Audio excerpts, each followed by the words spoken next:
हर हर Mahadev guys, welcome back to my channel. Amarnath यात्रा day 2। और अभी टाइम हो रहा है 2 बज रहे हैं अभी, और हम लोग अपनी यात्रा के लिए मतलब आगे बाल्टाल जाने के लिए जो बस लाइन है हम वहाँ आ चुके हैं। और यहाँ से मतलब ऑलमोस्ट अंदर से कैंप पूरा खाली हो चुका है अब। और ये प्राइवेट टैक्सी हैं, और जो गवर्नमेंट की तरफ से हमने बसें बुक करी हैं वो ये वाली हैं। और 4 बजे बस चलेगी सारी यहाँ से। अब हम वेट कर रहे हैं जाने का। अच्छा, एक छोटी नहीं एक्चुअली बहुत बड़ी इन्फॉर्मेशन है ये। आप जब भी आओ यहाँ पे तो आपको जो बसों के रेट, और ये लोग कहते हैं ना डीलक्स सुपर डीलक्स, सब फेक है, ऐसा कुछ नहीं है, ठीक है। आप चाहे 700 रुपये की टिकट लो, आप चाहे 950 रुपये की टिकट लो, ठीक है, बस आप लोगों की सेम है। 750 वाली लो है एकदम, और ये जो सामने देख रहे हो ना आप, ये वाली हमारी बस है, और हमने इसके 1000 रुपये दिए हैं, ठीक है। और अभी तो मतलब बाहर से तो दिख रही है, बट अंदर से भी आइडिया लग चुका है कि क्या फैसिलिटी है क्या नहीं है। सो अगर अपने लिए आप प्राइवेट टैक्सी करके जाओ सो बेस्ट है। अच्छे से देख के फिर ही आप अपनी टिकट वगैरह जो भी आपको करनी हो ना आप करना, क्योंकि अब वही बात है ना कि आप प्राइवेट कर रहे हो, प्राइवेट टैक्सी वाले से आप जिद बहस कर सकते हो, लेकिन जो गवर्नमेंट के थ्रू आप करते हो उसमें आपका कोई जोर नहीं है। एक बार टिकट हो गई सो हो गई, वो कैंसिलेशन भी नहीं है कोई, और ना कोई रिफ़ंड है। सो अब जब 4 बजे हमारी बस वगैरह चलेगी सो बाकी की अपडेट मैं तब दूंगी। और ये हमारा जो बेस कैंप था ये उसका बैक साइड है। हम ग्राउंड पे थे, सो फर्स्ट सेकंड थर्ड तक ये बने हुए। अभी तो फ़िलहाल सारे खाली हो चुके हैं क्योंकि सब अपनी बसों के लिए यहाँ आ चुके हैं। सो अब बस वगैरह निकलने के लिए तैयार है, और ये देखो सारे पुलिस वगैरह सब खड़े हुए हैं। अब बस 3 बजने वाले हैं। 3 बजे उन्होंने कहा कि पूरा जितना जो भी है सारी बसें प्राइवेट टैक्सी वगैरह सब अब स्टार्ट होके अब निकलेंगी। आगे पुलिस वाले खड़े हैं इसलिए मैं ज़्यादा जा नहीं रही हूँ, क्योंकि रोक दे कुछ बोले, इससे बेहतर है कि यहीं खड़े रहो।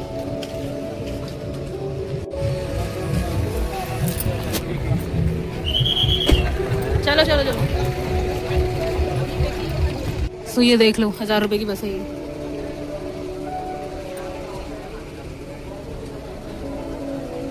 अभी बस पूरी खाली है क्योंकि सब नीचे खड़े हुए हैं। और ये देखो सामने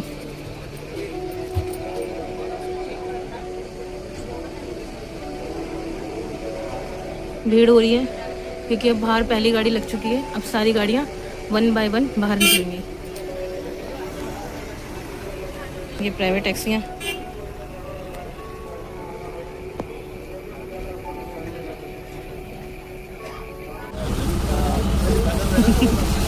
जूती चढ़ दी मुटियारे। वाह, तो बस हो गई है स्टार्ट।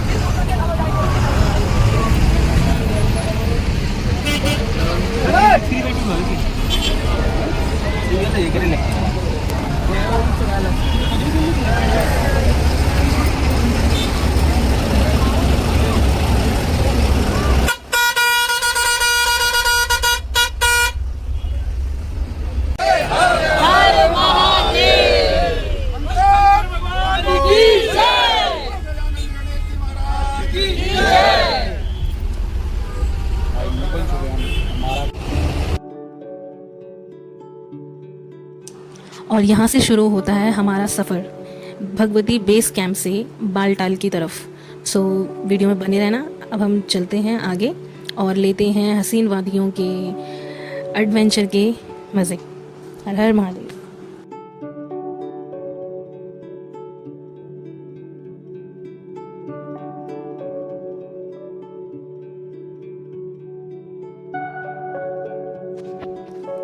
तो ये वही धर्मशाला है जहाँ हमने गौ माता के लिए चारा लिया था और उनको चारा हमने खिलाया था। ये वही रूट है, और इसी रूट से हम एग्जिट करेंगे हम आगे।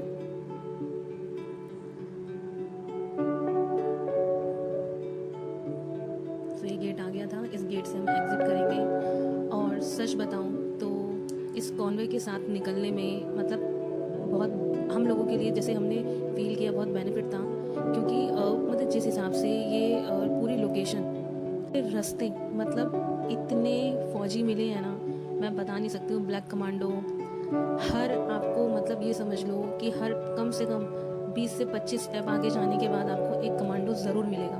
और ऐसे नहीं कि वन साइड, दोनों साइड खड़े हैं। जब हमने हमारी यात्रा शुरू हुई थी, उस दौरान मुझे उम्मीद नहीं थी कि हम इस पूरे अंधेर भरे रास्ते से निकल रहे थे कि यहाँ भी हमें फ़ौजी देखने को मिलेंगे, जो मतलब हमारी सुरक्षा के लिए वहाँ खड़े रहते हैं। पूरी पूरी रात वो लोग वहाँ खड़े रहते हैं। पूरा रोड इतना मतलब ख़राब था, बारिश की वजह से कह लो या जो भी चीज़ है, मतलब ऑलमोस्ट सब सो चुके थे बस में, लेकिन मुझे पूरी रात नींद नहीं आई है। मैं पूरी रात जागी हूँ। हाँ, मुश्किल से हो सकता है कि 15-20 मिनट के लिए अगर मेरी आंख लगी हो, अदरवाइज़ जब भी कोई टर्न आता ना, पूरी बस उस तरीके से टर्न होती थी कि आप अपनी सीट से अपने साथ वाले की सीट पे ऑटोमेटिकली ट्रांसफ़र हो जाओगे। तो मुझे पूरी रात नींद नहीं आई। और ये जो फ्लाईओवर देख रहे हो, ये है हमारा जम्मू तवी, जो हमारी रिवर है उसके ऊपर जो फ्लाईओवर है। जब हम भगवती बेस कैंप गए थे, मैंने आप लोगों को दिखाया था, ये वही फ्लाईओवर है। और रात के टाइम पे यहाँ पे इतनी अच्छी लाइटिंग थी, मैं क्या बताऊँ आपको। और ये जो टनल देख रहे हो ना आप, ये इतनी लंबी टनल थी। इस टनल को क्रॉस करने के बाद सब सो चुके थे। रात के अंदर ही ना कम से कम 4 से 5 टनल हमने क्रॉस करी थी। और वो टनल कम से कम नाना करते हुए भी 5 से 10 मिनट 15 मिनट, इतनी लंबी टनल थी। और टनल के अंदर मतलब मैं क्या बताऊँ आपको, मतलब जैसे होता है ना कि कभी इन केस भगवान ना करे कभी कोई हादसा वगैरह कुछ हो, इन केस कभी कुछ होता भी है तो उस पूरी टनल के अंदर इतनी अच्छी फैसिलिटी दे रखी है कि बीच में कोई फंस जाए तो वहाँ पे फ़ोन बूथ बने हुए हैं छोटे छोटे, कि आप यहाँ से कॉल ईजिली बाहर कर सकते हो। ठीक है, वहाँ फ़ैन लगे हुए हैं, मतलब पूरा वेंटिलेशन का पूरा एकदम इतना बढ़िया ध्यान रखा गया है। और देख लो, वीडियो शूट करते करते करते कब सुबह हुई मुझे पता ही नहीं चला। कोई एक फुटेज मैंने मिस नहीं करी है। और जब ये पहाड़ दिखने शुरू हुए ना, लिटरली मैं बता रही हूँ, मतलब मेरी तो नींद, जो आँखों में थकावट थी ना, वो वैसे ही ख़त्म हो गई थी। इतना अच्छा फील हो रहा था ना कि मैं क्या बताऊँ। और सच बताऊँगी, 2026 का ये मेरा मतलब सेकंड ट्रैवल था। फर्स्ट मैं जैन में गई थी, वैष्णो देवी। और उसके बाद ये मेरा मतलब मेरे हस्बैंड के साथ ये मेरा फ़र्स्ट ट्रिप था। और भोले बाबा की कृपा से हमारा ये ट्रैवल इतना शानदार रहा है ना, इतना मैं बता नहीं सकती हूँ कि मतलब जितनी मैंने उम्मीदें की थी ना, उससे कहीं ज़्यादा मेरे महादेव ने इस पूरी जर्नी को इतना यादगार बना दिया है ना हम लोगों के लिए, कि मैं आपको क्या बताऊँ। पूरे इन रास्तों पे छोटे छोटे कट आ रहे हैं और जगह जगह पहाड़ नज़र आ रहे हैं, बादल ही बादल, ठंडी हवा। ये सुबह 4 से 5 बजे का टाइम था।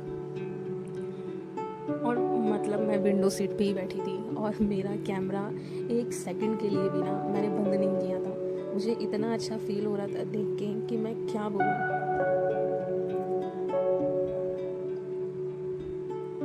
मैं ये नहीं कहती कि आप हर महीने ट्रैवल करो, नहीं, लेकिन पूरे साल में आप एक ट्रिप तो ऐसा ज़रूर लो अपने पार्टनर के साथ कि आप जितनी भी आपकी लाइफ में टेंशन हो, स्ट्रेस हो, प्रॉब्लम्स हो, आप वो सारी चीज़ें जब आप ऐसी जगह जाओ आप भूल जाओ। मतलब पूरा टाइम मैं क्या बताऊँ कि कहते ना कि एक पल के लिए आँख बंद करी, चलो ये वाला मोड़ अच्छा था, आगे देखते हैं। हर टर्न के बाद आपको कुछ ना कुछ नया देखने को मिलेगा। इतना अच्छा एक्सपीरियंस था ना मेरा, मैं सच में क्या बताऊँ, अब आप खुद देखो। एक हंसी की बात और बताती हूँ। ना सोने का रीज़न ये भी था कि जो हमारा ड्राइवर था ना भाई, वो बस चलाते चलाते ना सो रहा था। और उसने अपनी नींद भगाने के लिए ना मतलब इतनी लाउड वॉल्यूम में मतलब गाने भजन चला रखे थे ना कि नींद तो बहुत दूर की बात है, एक पल के लिए भी ना कुछ लोग थे जो आगे बैठे थे, उनकी भी नज़र ना उस ड्राइवर से नहीं हट रही थी। और अभी बीच में एक दिखाऊंगी मैं आपको कि उस ड्राइवर को, जो हमारे कॉन्वॉय के साथ ब्लैक कमांडो चल रहे थे ना, उन्होंने उसको डांटा भी था कि तुम क्या कर रहे हो। क्योंकि जब आप किसी ग्रुप के साथ निकलते हो ना ऐसे ट्रैक पे, तो आप अपनी गाड़ी को ओवरटेक नहीं कर सकते। और हमारा जो ड्राइवर था वो भाई साहब तो मतलब जहाँ उनको टनल के अंदर मौका दिखता ना, वो ये भी नहीं देख रहे थे कि अब कट आने वाला है, इस टाइम पे ओवरटेकिंग नहीं करनी है। लेकिन उन्होंने तो अपना एक्सपीरियंस हमें दिखाना था, हमारे साथ खेलना था। उन्होंने ऐसी खतरनाक जगहों पे वो कट दिया है ना कि मैं, नींद तो बहुत दूर की बात है, आप वहाँ अगर फ्रंट सीट पे बैठ भी गए ना, तो मुझे नहीं लगता कि आप 1 घंटा तो छोड़ो, आप 10 कदम भी उस बस में बैठ के चलना पसंद करोगे। बट ठीक है, क्योंकि इन लोगों की भी नींद पूरी नहीं होती है। ये बेचारे मॉर्निंग में निकलते हैं, नाइट में निकलते हैं, और फिर सेम डे वो पूरा सर्कल एक दिन का ख़त्म होता नहीं है और दूसरे दिन फिर इनकी गाड़ी चल जाती है। तो भाई थोड़ा इन पे भी बेचारों पे रहम करो, क्योंकि अब क्या बोलूँ मैं, वो एक्सपीरियंस हमारा था। मैं वैसे तो बोलना भी नहीं चाहती थी, बट था कि चलो कोई नहीं, बता दो, कोई दिक्कत नहीं है, आप सब भी अपने ही हो, अब आप लोगों से क्या छुपाना। अब देखो आप इन हसीन वादियों के नज़ारे कितने सुंदर सुंदर है ना मॉर्निंग के। तो हमने एक चेक पोस्ट क्रॉस किया था, क्योंकि अब आने वाली है टनल। ये सेकंड टनल थी। स्टार्टिंग की कुछ टनल थी जो छोटी थी, लेकिन उसके बाद जो टनल आनी शुरू हुई थी, आप गिनते रह जाओगे कि 1 2 3 कितने मिनट निकल रहे हैं, लेकिन वो टनल इतनी जल्दी ख़त्म नहीं हो रही थी। अब टनल देख रहे हो, मतलब कितनी नीट एंड क्लीन और कितनी अच्छी फैसिलिटी है। हर मोड पे लाइट लगी हुई है, कोई प्रॉब्लम नहीं है।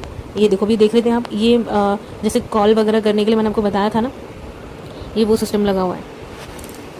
तो हमने ये एक टनल क्रॉस करी।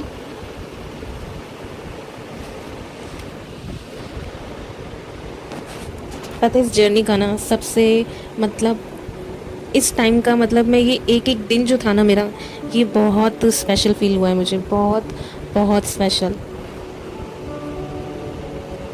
वैसे मेरी काफ़ी समय से मेरी केदारनाथ जाने की इच्छा थी, और मैंने ये बात मेरे हस्बैंड को भी बोला था कि मुझे केदारनाथ जाना है। और मोस्टली मतलब मेरे घर में सबको पता है कि मेरी इच्छा थी केदारनाथ जाने की, बट कहते हैं ना बाबा का बुलावा जब तक नहीं होगा आप नहीं जा सकते। लेकिन कहते हैं कि अगर कुछ चीज़ों में ऊपर वाला आपको डिले दे रहा है, आपको लेट कर रहा है और आपको नहीं बुला रहा है या नहीं दे रहा है, तो सब्र कर लेना चाहिए। क्योंकि मुझे उम्मीद नहीं थी कि मैं जिस चीज़ के लिए मैं इतना बेकरार हो रही हूँ कि मुझे जाना है जाना है जाना है, और एकदम सडनली सरप्राइजली मेरे भाई ने प्लान बनाया कि हम अमरनाथ चल रहे हैं। और कहते हैं जब उसका बुलावा होता है ना, तो कोई भी आपको रोक नहीं सकता, कोई भी नहीं रोक सकता। अगर उसने बुलाया है तो सारे रास्ते अपने आप आपके लिए बनते चले जाएंगे। और इस टाइम पे यही सिचुएशन थी कि झटपट झटपट हमने सारी तैयारी करी, सब कुछ किया हमने, हर चीज़ का मतलब एक कितना मैं बता नहीं सकती हूँ। और कभी ना कभी तो कुछ ऐसा मैजिक आप लोगों के साथ भी, आप लोगों की लाइफ में भी हुआ होगा कि आपका कोई प्लान नहीं है और एकदम सडनली आप लोगों का प्लान बनता है, और आप उम्मीद नहीं करते हो कि एक पल आप अपने घर में थे और एक पल आप उस जगह आ चुके हो जहाँ आपने सोचा भी नहीं था। अमरनाथ का मेरा मतलब दूर दूर तक कोई प्लान नहीं था, दिमाग में भी नहीं था कि मैं जाऊँगी। मतलब ये समझ लो यात्रा से 1 महीने पहले भी मुझे नहीं पता था कि हम अमरनाथ जाएंगे। हमने फॉर्म वगैरह सब फिल कर दिया था, अपनी तैयारी थी, क्योंकि बस एक डर था कि पता नहीं हम जा पाएंगे या नहीं जा पाएंगे। बट कहते ना कि जब वो बुलाता है तो किसी की हिम्मत नहीं होती रोकने की। और बस फिर मेरे बाबा ने हमें केदारनाथ तो नहीं बुलाएगा, केदारनाथ भी ऐसी बात नहीं है, लेकिन हमें अमरनाथ बुलाया। और मैं बहुत खुश हूँ। मैं पल पल उसका मतलब पूरी जर्नी में मैं पल पल उस ऊपर वाले का मैं शुक्रिया करती गई कि भगवान थैंक यू सो मच कि आपने मुझे, मेरे हस्बैंड को, मेरे भाई को, आप सभी को, कि हम दर्शन के लिए जा रहे हैं। और इस यात्रा के थ्रू मैं आप सभी को अमरनाथ के दर्शन कराऊंगी। तो बस शुक्रिया भगवान से कि आपने इस काबिल हमें समझा। और मतलब आगे देखते जाओ, बहुत कुछ है, बट मैं सीरियसली इन नज़ारों को देख के, वो रास्ते, वो मोड़, मैं बता नहीं सकती हूँ कि मैंने क्या फ़ील किया है।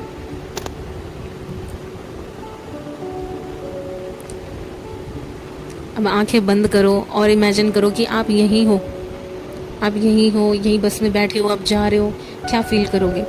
और ये हमारी तवी रिवर है।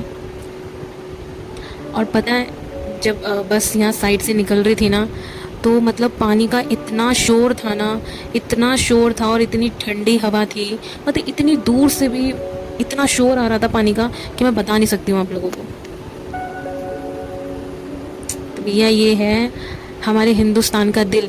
मैं दिल्ली को दिल नहीं बोलूँगी, मैं इस जगह को बोलूँगी कि ये है हमारा दिल।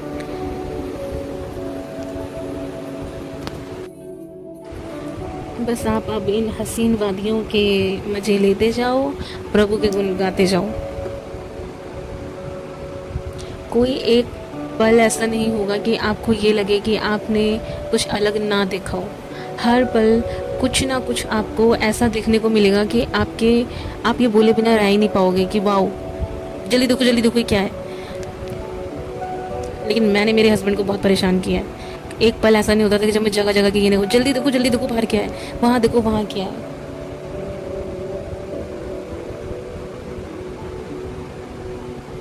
सो इस टाइम पे हम लोग श्रीनगर आ गए थे। सो ये हमारा श्रीनगर का रूट था। सो अब हम बेसिकली फिर से एक टनल के अंदर जाएंगे। अच्छा, ये जो आप साइड में देख रहे हो ना, राइट साइड में, ये जो लैंडस्लाइड वाला पॉइंट था, और जो साथ में एक फ्लाईओवर जा रहा है ना, वो इसी रीज़न से उन्होंने बंद कर रखा था अभी, और हम इसके अपोजिट साइड से दूसरे वाले पुल से हम लोग गए थे। और जैसे ही टनल आने लगती ना, हमारी बसों की स्पीड हो जाती स्लो, क्योंकि फिर वो धीरे धीरे टनल में अंदर एंट्री स्टार्ट होती थी। और जो ये कॉन्वे की बसें थी ना, जो प्राइवेट टैक्सियाँ थी, इन्हीं के बीच में इन गाड़ियों को परमिशन होती है जाने की। ना तो ओवरटेकिंग करने की परमिशन प्राइवेट वालों के पास है, ना गवर्नमेंट ड्राइवर के पास है।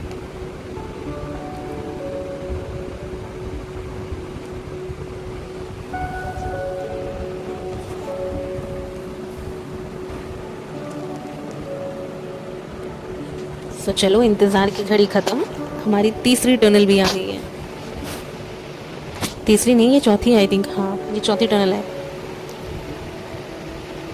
क्योंकि 3 तो छोटी छोटी जा चुकी हैं, अब ये बड़ी वाली आएगी। बट ये एक साइड से ओपन है, अभी आप जब अंदर एंटर करोगे ना, आप देखना ये वाली नहीं है, वो अब आएगी। इस वाली टनल का एक्चुअली काम चल रहा है, क्योंकि मैंने बताया ना, लैंडस्लाइड होने की वजह से आगे का जो रास्ता था वो ब्लॉक हो गया है, तो वहाँ एक्चुअली मरम्मत वगैरह चल रही थी। ये देखो, ये अंदर काम चल रहा था। ये आएगी वो टनल जो वन साइड से खुली हुई है।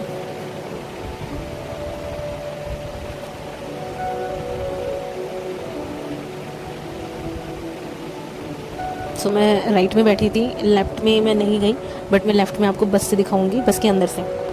ये देखो, ये एक साइड से ओपन है, इसमें पिलर्स लगे हुए हैं, तो आप बाहर का ईजिली आराम से देख सकते हो।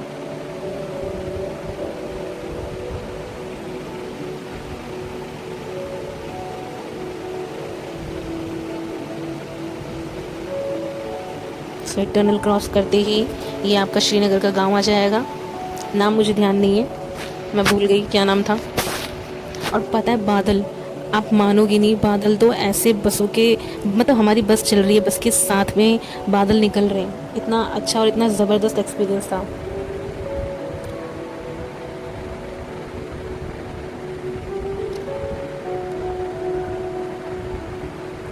देखो देखो देखो, है ना, क्या कहूँ मैं, सच में जब मैं अपनी आंखों से देख रही थी तभी वो मंजर अलग ही था। अच्छा, याद है मैंने अभी बताया था थोड़ी देर पहले कि हमारा ड्राइवर नींदों में था, ओवरटेक करने की कोशिश कर रहा था ताकि जल्दी आगे निकल सके। अब देखना, अब ध्यान से देखना अब क्या होगा। अब सारी बसें और प्राइवेट टैक्सियाँ लाइन से चल रही हैं लेफ़्ट में। अब ना जाने हमारे ड्राइवर को कौन सी फिरकी आती है, और ये देखो, ये ब्लैक कमांडो ने इनको डांटा। और पता है, इन्होंने ओवरटेक करके, अब देख लो लेफ़्ट की जगह ये राइट में गाड़ी चला रहे हैं। इनको डांटा, एक नहीं 4-5 बार इनको डांटा, इनको उंगली भी दिखाई कि ओवरटेक मत करो यहाँ पे। और जब ड्राइवर ने मतलब इनकी बातों को इग्नोर किया, तब इन कमांडो ने इनकी बस की फ़ोटो क्लिक कर ली। अब देखो वो भाई बाद में क्या एक्शन लेते हैं, बट कभी भी ऐसी गलती नहीं करनी चाहिए, क्योंकि टनल के अंदर आप जा रहे हो, सामने क्या, आगे जाने के बाद आपको क्या, किसी भी तरीके की कोई सिचुएशन ना मिल जाए, इसलिए अगर आपको कोई लाइन बोल रहा है तो उसी लाइन में चलना चाहिए ना। लेकिन ये भाई साहब तो अपनी मस्ती में थे। अब छोड़ो ये ड्राइवर की बात, अब भैया आप तो सामने देखो, सामने के हरे भरे पहाड़ देखो, और बादल देखो, बादल किस हिसाब से हैं।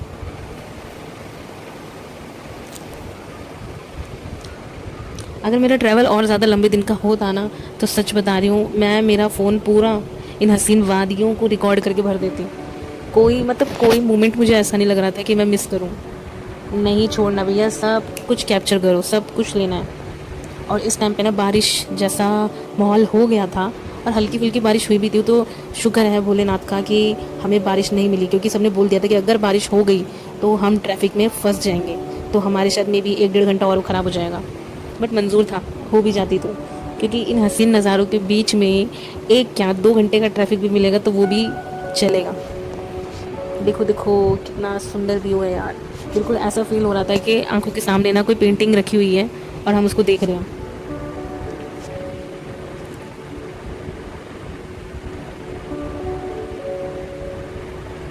मैं भोले बाबा से प्रार्थना करती हूँ कि जितने भी लोग मेरी जो ये वीडियो देख रहे हैं, तो भोलेनाथ आप इन सबको अपने दर्शन के लिए बुलाओ, 26 में भी बुलाओ और 27 में भी सबको बुलाओ।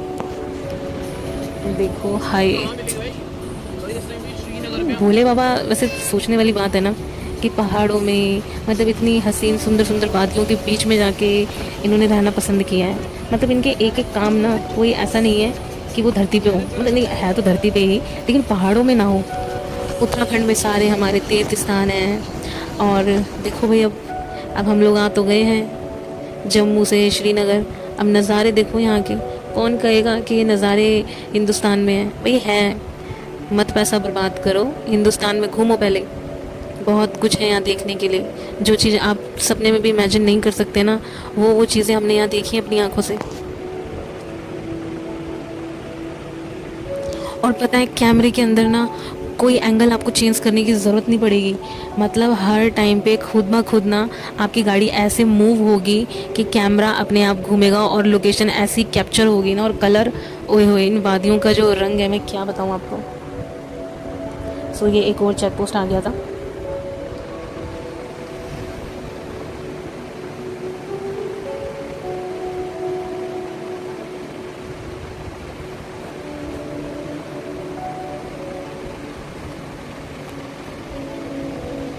देख रहे हो कितने सारे कमांडो खड़े हैं यहाँ पे। हाय, कितनी सुंदर वादियाँ थी, ये मुझे बहुत याद आ रही है वो। अच्छा हाँ, ये इस टाइम ना हम लोग ना मतलब इस टाइम हो रहा था मे बी 10 साढ़े 10 बज चुके थे। और इस टाइम पे मतलब कि हम चाय वगैरह कुछ पिए, नाश्ता वगैरह करें, क्योंकि भैया जब कॉन्वे पे बस निकलती है ना एक साथ, तो आप ना 1 नंबर छोड़ो 2 नंबर छोड़ो, आप किसी भी चीज़ के लिए ना तो बस रुकेगी ना आप उतर सकते हो। लठ के जोर पे बैठना पड़ता है यहाँ पे, क्योंकि कुछ थे जिन्होंने हरकत करने की कोशिश करी थी बस में कि आप बस रुको, हमें वॉशरूम जाना है, हमें ये वो फलाना। बट ड्राइवर ने स्ट्रिक्टली कि बस रुकेगी तो जहाँ गवर्नमेंट की परमिशन है वहीं रुकेगी, इसके अलावा आप दीवार में सर मार दो पर ये बस नहीं रुकेगी। और जब ये बस रुकी, सो भैया हमने तो कोई पल ऐसा नहीं छोड़ा कि हम रुक रुक के वीडियो ना ले, फ़ोटो क्लिक ना करें। हम अपनी मस्ती में थे क्योंकि हम उठे थे। और सच बताऊँ यार, पूरी रात हमने ट्रैवल किया है। ऐसे नहीं कि हम परेशान नहीं हुए, हम भी परेशान हुए। अब चाहे वो अनकंफर्टेबल सीट हो, वॉशरूम वगैरह से रिलेटेड हो, उतरते के साथ ही जो लोगों ने भाग दौड़ मचाई है ना, हमें तो ऐसा लग रहा था कि एक पल के लिए को भूकंप आ गया, अब भागो यहाँ से। मतलब लोग ऐसे भाग कर अंदर गए हैं ना लंगर की तरफ। अब देखो ये भैया, बहुत सारे लंगर थे, हमारे दिल्ली 6 के भी थे यहाँ पे, और आपके मतलब अलग अलग जगह के थे। मैं बता नहीं सकती हूँ कि मतलब हम अंदर जाने के बाद ना हम बेसिकली हम तीनों खो गए थे। हाँ ये सच है, हम खो गए थे क्योंकि अंदर चेकिंग हो रही थी। लेडीज़ की लाइन अलग थी, जेंट्स की लाइन अलग थी। मैं चेकिंग करा के एक्चुअली मैं लेट हो गई थी और मेरा भाई और मेरे हस्बैंड के पहले निकल गए थे और हम तीनों खो गए थे। और मैं जाके 2-3 बार मैंने अनाउंसमेंट करवाई, तब दोनों मुझे मिले। और मिलने के बाद एक ने कहा वो वॉशरूम जा रहा है, मैंने कहा मैं हाथ धोने जा रही हूँ, मेरे हस्बैंड ने कहा मैं यहाँ शूट कर रहा हूँ। मैंने ठीक है। उसके बाद कम से कम 15-20 मिनट बाद हम तीनों मिले। मिलने के बाद फिर हमें भूख लग रही थी, हमने चाय वगैरह पी, हमने नाश्ता करा, हमने यहाँ पराठे खाए और क्या कहते हैं पोहा लिया हमने। मतलब बहुत कुछ था, मैं क्या क्या बताऊँ आपको। चाय, कॉफ़ी, ब्रेड पकोड़े, कचौड़ी, समोसे, ठीक है। और मीठे के अंदर सब कुछ था, सब कुछ। और आपका जैसे हम हलवा पूड़ी छोले और पंजाबी छोले कुलचे भटूरे पूड़ी सब कुछ था भाई, सब कुछ खा पी के अच्छे से अपने आप को फुल करके हम लोग बस में बैठे। और मतलब आपको सिर्फ यहाँ पे इन्होंने हमें सिर्फ आधे घंटे का टाइम बोला था, लेकिन कहते हैं ना लोग चढ़ते उतरते टाइम ले ही लेते हैं। तो हमारा यहाँ पे मैक्सिमम ये मान लो 45 मिनट हम लोग रुके होंगे। उस 45 मिनट के अंदर आप जो मर्जी करो, आपने खाना है खाओ, आपने फ्रेश होना है फ्रेश हो जाओ, जो मर्जी करो, लेकिन इतनी से इतनी देर में आपको बस में आके बैठना है। बस में बैठने के बाद सबकी चेकिंग हुई और बस हमारी बाल टाल के लिए आगे निकल गई थी। सो ये आपका श्रीनगर का चौक था, जहाँ पे मतलब मोस्टली ज़्यादातर जो भी टेररिस्ट अटैक वगैरह जो भी होते हैं वो इसी पॉइंट पे मोस्टली ज़्यादातर जो अमरनाथ यात्रा के लिए गाड़ियाँ निकलती हैं उनको टारगेट किया जाता है। सो अब तो बेसिकली ये चीज़ नहीं है, लेकिन फिर भी हम लोगों की सेफ्टी के लिए यहाँ इतनी पुलिस थी ना, इतने ब्लैक कमांडो थे, मैं बता नहीं सकती हूँ। सो हम अभी इस टाइम पे छोटे से फ्लाईओवर पे थे और नज़ारे देख रहे हो।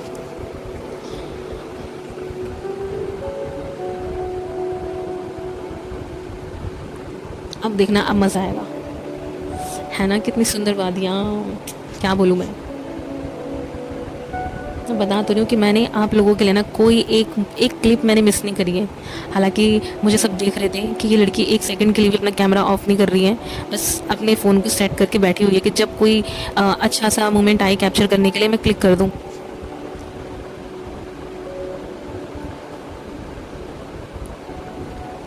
हाय, मेरा तो दिल बस गया बस इस जगह में।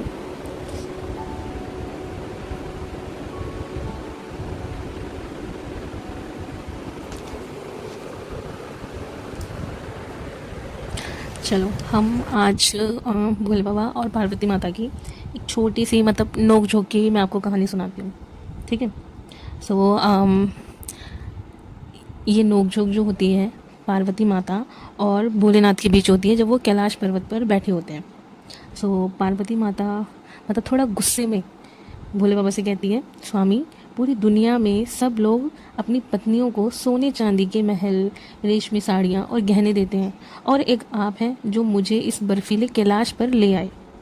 ना कोई महल ना कोई गहने, बस वही बागंबर और भस्म। भोलेनाथ मुस्कुराते हैं बड़े प्यार से और बहुत सिंपल वे में उनको आंसर देते हैं, हे देवी, महलों का क्या है, वो तो समय के साथ ढह जाते हैं। और रही बात श्रृंगार की, तो जिसके पास इस पूरे ब्रह्मांड की सबसे सुंदर पार्वती हो, उसे किसी सोने चांदी के गहने की क्या ज़रूरत। पार्वती माता थोड़ा सा शर्माती है और फिर मजाक में बोलती है, अरे वाह स्वामी, बातें बनाना तो कोई आपसे सीखे। ठीक है, बातों में तो जीत गई, पर आज रात आपके इन भूत प्रेतों को और गणों के लिए मैं 56 भोग नहीं बनाऊंगी। अब भोले बाबा बड़े मतलब थोड़े से नर्वस होते हैं और शांत होकर बैठे रहते हैं और पार्वती माता की आंखों में से टिम टिम करके देखते रहते हैं। तो फिर बोलते हैं पार्वती माता को, अरे देवी, 56 भोग कौन मांग रहा है, आप तो बस थोड़ा सा विशेला धतूरा और भांग के पत्ते दे दो, बाकी तुम्हारे हाथ के खाने के नाम पर तो मेरे भूत प्रेत भी खुश होकर नाचने लगेंगे। है ना हमारे भोले बाबा वाकई बोले। पार्वती माता को मतलब किसी भी तरीके से वो मतलब कहते ना कि हाँ, माता नाराज़ हो तो उनको मनाना, ठीक है, उनको अपनी अच्छी बातों से समझाना। अब माता देखो कितने प्यार से माता रानी ने कहा कि मुझे तो कैलाश पर्वत पे लाके बैठा दिया, किसी चीज़ की कोई डिमांड नहीं है, तो भी भोले बाबा ने जीत लिया उनका मन अपनी बातों से। फिर रही बात भूत प्रेतों के लिए गण के लिए भोग बनाने की बात आई, तो भोले बाबा तो कहते कि भोले बाबा तो सिर्फ एक लोटा जल हो और एक बेलपत्र हो, उसी में खुश हो जाते हैं। तो लास्ट में उन्होंने ये भी कह दिया कि 56 भोग की ज़रूरत नहीं है, बस तुम तो मेरे को और मेरे गणों को विशेले धतूरा और भांग के पत्ते दे देना, हम तो इसी में खुश हो जाएंगे। सो बोलो इसी बात पे हर हर महादेव। इन हसीन वादियों के नज़ारे देखते देखते अब दोपहर हो चुकी थी और दोपहर के बाद मतलब थोड़ी बहुत तो धूप आ चुकी थी, बट कोई बात नहीं।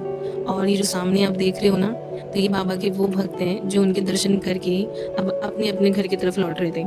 तो मैंने जैसे आपको बताया कि कॉन्वे की जब बस से आती हैं तो आसपास कोई भी चाहे वहाँ के लोकल हो या वो रिटर्न आते हुए यात्री हो, उन्हें रोक देते ताकि किसी भी तरीके से जाने वाले यात्रियों को रास्ते में कोई परेशानी ना हो और वो सीधा अपनी मंजिल तक जाए बिना किसी रुकावट के।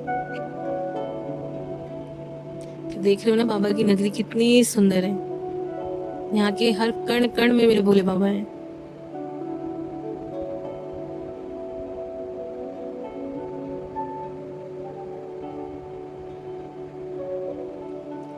आपको यहाँ के रोड मतलब भले ही यहाँ पे बारिश की वजह से लैंडस्लाइड होती हो, कितनी परेशानी हो, लेकिन यहाँ आपको जो रोड मिलेंगे वो आपको बिल्कुल भी फील नहीं होगा कि 15 दिन पहले या 10 दिन पहले यहाँ पे कोई ऐसी प्रॉब्लम आई होगी कि जिसकी वजह से आपको ट्रैवल करने में कोई प्रॉब्लम हो। तो इन 2 महीनों के लिए जब ये यात्रा खुलती है हमारे बाबा की, तो मतलब इतना अच्छे से ध्यान रखा जाता है कि किसी भी तरीके की कोई परेशानी यात्रियों को ना हो।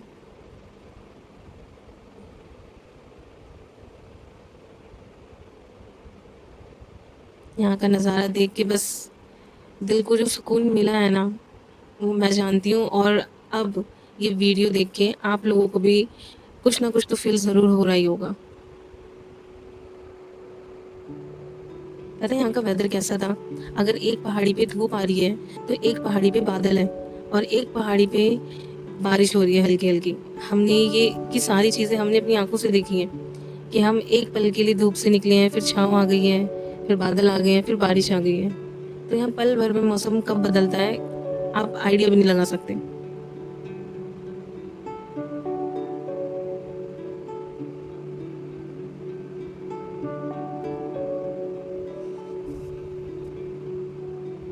यात्रियों की सुरक्षा के लिए मैंने पहले भी बताया था कि आपको हर कदम पे यहाँ पे हमारे फौजी मिलेंगे जिन्हें दिल से सैल्यूट है।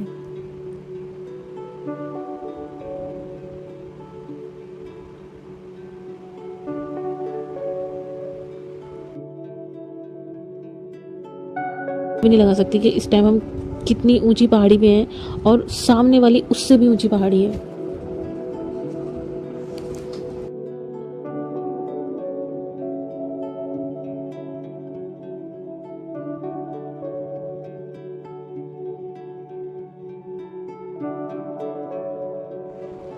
अगर आपको इस यात्रा में अच्छा अनुभव हो रहा है, आप पॉजिटिव फील कर रहे हो, तो इस वीडियो को ज़रूर लाइक करना और अपनी फैमिली में, फ्रेंड्स में, अपने नॉन में शेयर करना बिल्कुल भी मत भूलना। और अगर अभी तक मेरे चैनल को सब्सक्राइब नहीं किया है तो मेरे चैनल को सब्सक्राइब ज़रूर करना, ताकि आने वाली वीडियोस की जो भी अपडेट है वो आपको टाइम टू टाइम मिलती रहे। और इसी के साथ साथ आप इन हसीन वादियों के नज़ारे लेते जाओ।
यात्रा के दौरान ये उसी रूट पे एक छोटा सा गांव था और उस गांव के आसपास ये बच्चों के लिए इन्होंने एक छोटा सा ग्राउंड बना रखा था, जिसमें बहुत सारे अच्छे अच्छे झूले लगे हुए थे, सिटिंग एरिया थे।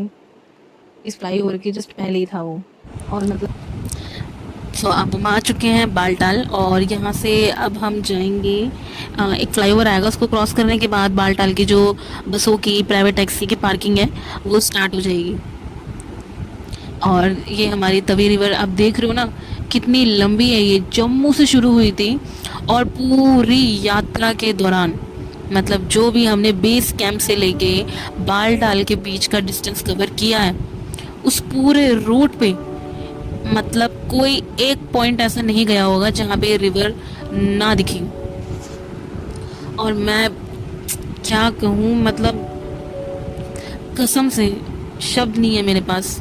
मेरी ज़िंदगी का पहला एक्सपीरियंस था ये, और इस एक्सपीरियंस को मैं जिस हिसाब से मतलब बता रही हूँ, मैं आप लोगों को शेयर कर रही हूँ ना, मुझे वो भी बहुत कम लग रहा है। तो अपनी पूरी ज़िंदगी में आपको, चाहे आप कहीं भी घूम लो, लेकिन कुछ कुछ जगह ऐसी है जहाँ आप अपनी ज़िंदगी में एक टारगेट रखना कि आपको जाना है, चाहे कुछ भी हो जाए, आपने एक बार तो अपनी ज़िंदगी में विज़िट ज़रूर करना है। अपनी तरफ से आप पूरी कोशिश करना, तो भोले बाबा ज़रूर आपको बुलाएंगे। बस ये हमने ये फ्लाईओवर, छोटू सा फ्लाईओवर हमने क्रॉस किया और उस टर्न के बाद बेस कैंप स्टार्ट हो जाएगा। और चेकिंग इतनी चेकिंग थी, बट मैंने बताया ना कि कॉन्वे के साथ जब आप आओगे तो आपको किसी तरीके की कोई प्रॉब्लम नहीं होगी। और इसी बीच में क्या था कि बसों की लाइन अलग हो जाती है और प्राइवेट टैक्सी की लाइन अलग हो जाती है। तो बसों में तो चेकिंग नहीं होती इतनी, लेकिन जो प्राइवेट टैक्सी होती है उनमें चेकिंग स्टार्ट हो जाती है। अब ये देखो, पार्किंग आ गई हमारी बेस कैंप की, ये बालटाल की पार्किंग है। और ये गाड़ियाँ देख रहे हो, बिल्कुल ऐसा फील हो रहा है कि जैसे हम वो गेम खेलते हैं ना ट्रैफिक रूट वाली, उसके अंदर वो छोटी छोटी कलरफुल गाड़ियाँ लगी होती है ना, सेम बिल्कुल वैसे ही।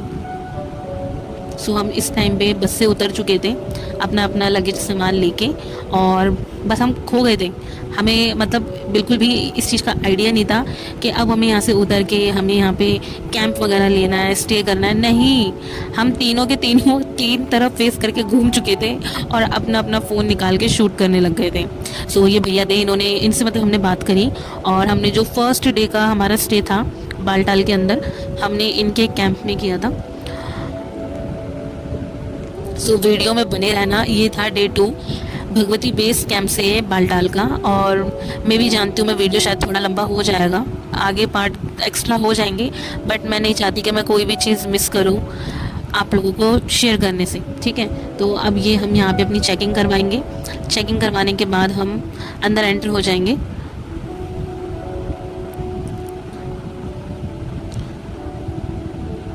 चेकिंग करा के मैं बाहर आ चुकी थी, और इस टाइम मैं राज का और अपने हस्बैंड का वेट कर रही थी। इन लोगों के आने के बाद हम लोगों ने बालटाल बेस कैंप में अंदर मतलब हम एंटर कर चुके थे। और फिर बोल रही हूँ वीडियो में बने रहना, आगे बहुत बहुत बहुत इंटरेस्टिंग वीडियोस आने वाली है। मैं थोड़ा सा लेट हूँ मानती हूँ, बट पीछे नहीं हटूँगी, एक एक चीज़ दिखाऊँगी, कुछ मिस नहीं करूँगी। सो हर हर महादेव, भूखे को अन्न, प्यासे को पानी, जय जय बाबा बर्फानी।